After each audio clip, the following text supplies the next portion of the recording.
Why you feel ashamed to ask for help. Freud's perspective.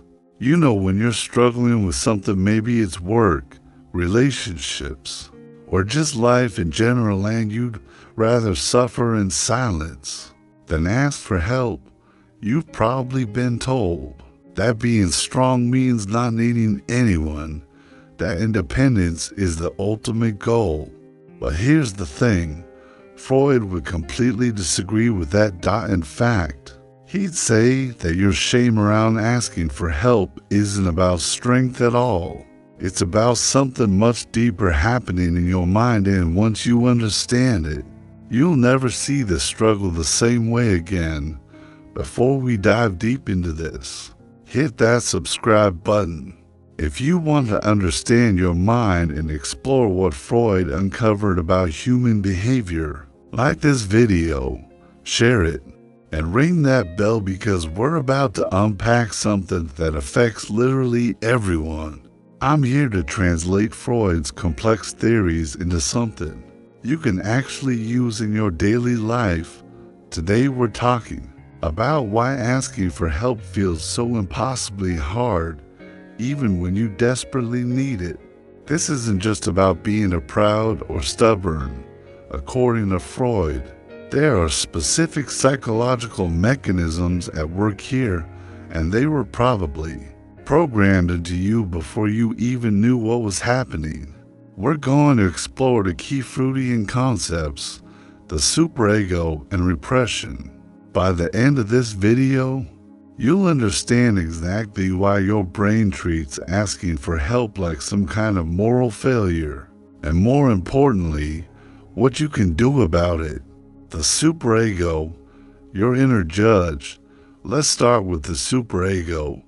Think of it as your inner judge, that voice in your head that's constantly evaluating whether you're good enough or not. But here's what most people don't realize. This judge isn't neutral. It's been programmed by everyone who raised you, taught you, and influenced you during your most vulnerable years. The superego is like having a strict parent living inside your head 24/7. It absorbed all those messages you heard growing up. Don't be a burden, figure it out yourself. Strong people don't need help.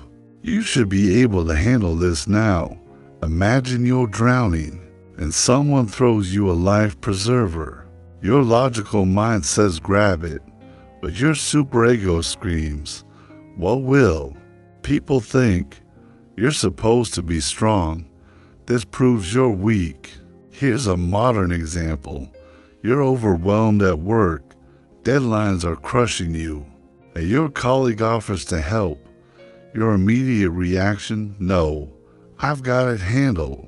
Even though you're clearly drowning, that's not strength, that's your superego, convincing you that needing help equals moral failure. Freud would say this voice isn't even really yours. It's an internalized collection of other people's expectations, fears, and judgments. You've been carrying around someone else's definition of strength, and it's making you miserable. Repression, burying the truth. Now let's talk about repression, one of Freud's most important discoveries. This is when your mind takes uncomfortable truths and shoves them into the psychological basement, hoping they'll just disappear. Think of repression like a computer's recycle bin. You think you've deleted those files, but they're still there, running in the background, slowing down your entire system. What truth are you repressing when it comes to asking for help? Usually, it's something like, I'm not as capable as I pretend to be. I'm scared of being rejected. I don't want people to see how lost I really am. I learned that my worth depends on never needing anyone. Here's what's fascinating. The more you repress these truths, the more power they have over you. It's like trying to hold a beach ball underwater. The harder you push, the more violently it wants to surface. Real life example, you're struggling with anxiety, but instead of talking to a therapist, you convince yourself you can handle it alone. You repress the truth that you're suffering, but it shows up anyway through insomnia, irritability, or avoiding situations that trigger your anxiety. The repressed truth finds a way to surface, just in a more destructive form. Freud discovered that what we repress doesn't disappear, it just gets expressed in other ways. Your shame about asking for help might show up as overworking to prove you don't need anyone, perfectionism that's actually fear of judgment, isolating yourself when you need connection. Most stop becoming the person who always helps others but never asks for help back. Where this programming comes from. So how did you end up with this psychological programming? Freud would point to your early family dynamics and what he called the Oedipus complex, basically how your relationship with your parents shaped your entire approach to power, dependency, and relationships. Think about it. What messages did you absorb about asking for help? Maybe you had parents who were overwhelmed themselves, so you learned that asking for help was just adding to their burden. Or maybe you had a parent who prided themselves on being completely self-reliant, and you absorbed that as the right way to be. Here's a common scenario. You're 5 years old. You fall and scrape your knee. Your parent says, "You're okay, big, kids don't cry." In that moment, you learn that showing vulnerability or needing comfort was somehow wrong. Your developing superego filed that away. Needing help equals being weak. Or maybe you grew up in a family where asking for help was met with criticism, sighs, or lectures about how you should have figured it out yourself. Your young brain made a logical conclusion. It's safer to struggle alone than to risk rejection or judgment. The crazy part, these beliefs made sense when you were a kid trying to survive your family system. But now you're an adult. You're still operating from that same programming, even when it's destroying your relationships and your mental health. The modern manifestation. Let's talk about how this plays out in today's world, because social media and modern culture have made this shame around asking for help even worse. We're living in the age of the highlight reel. Everyone's posting their successes, their perfect moments, their "I've got it all figured out" moments. Your superego is having a field day with this material. Look, everyone else is handling life perfectly. You're the only one struggling. Modern examples of this shame in action. You're having relationship problems, but won't talk to friends because you want to seem like you have the perfect partnership.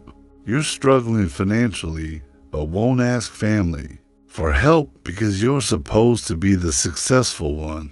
You're overwhelmed as a parent, but won't join a support group because that would mean admitting you don't have it all figured out. You're dealing with mental health issues, but won't seek therapy because that feels like admitting defeat. Here's what Freud would say about social media. It's feeding your superego with an endless stream of evidence that you're not measuring up. Everyone else seems to have it together, so clearly you're the problem. But remember, you're only seeing other people's highlight reels, not their behind-the-scenes struggles.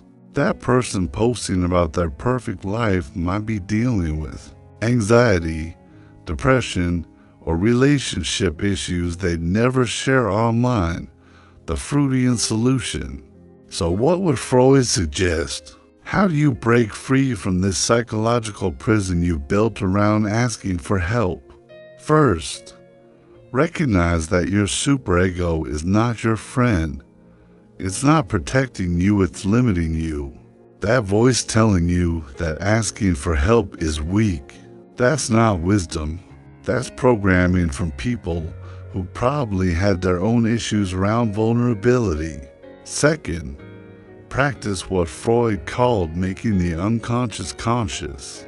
Start paying attention to where your shame comes from. When you feel that resistance to asking for help, ask yourself, whose voice is this really? What am I afraid will happen if I ask for help? What would I tell a friend in my situation? Third, understand that connection, not independence, is what makes us human.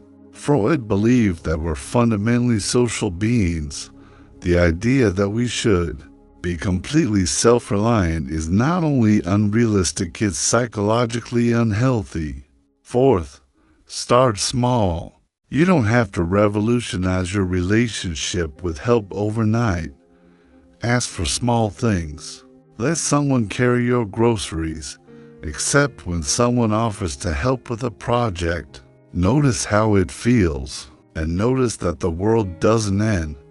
Fifth, reframe what strength actually means. Real strength isn't never needing anyone.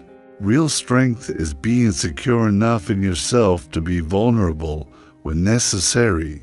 It's having the courage to say, I don't have all the answers, and that's okay. Here's the truth Freud would want you to understand. Your shame around asking for help isn't protecting you, it's isolating you. It's keeping you from the very connections that could help you heal, grow, and actually become stronger. The next time you catch yourself struggling in silence, remember that your superego is running on outdated programming.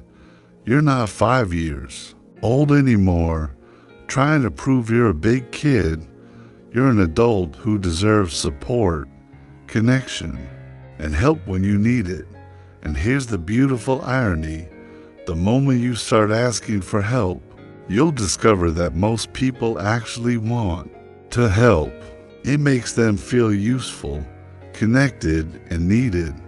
By refusing help, you're not just hurting yourself, you're robbing others of the opportunity to contribute to your life. So, what do you think? Does this make sense? Can you recognize your own superego in this description? I want to hear your stories. When was the last time you struggled to ask for help? And what was really going on underneath that resistance? Comment below and let me know. I read every single comment, and your insights help me understand what topics to cover next. If this video helped you understand something about yourself, hit that like button and share it with someone who might need to hear this message. And if you want more content about understanding your mind through Freud's lens, make sure you're subscribed with notifications on. What fruity topic should I tackle next? Let me know in the comments.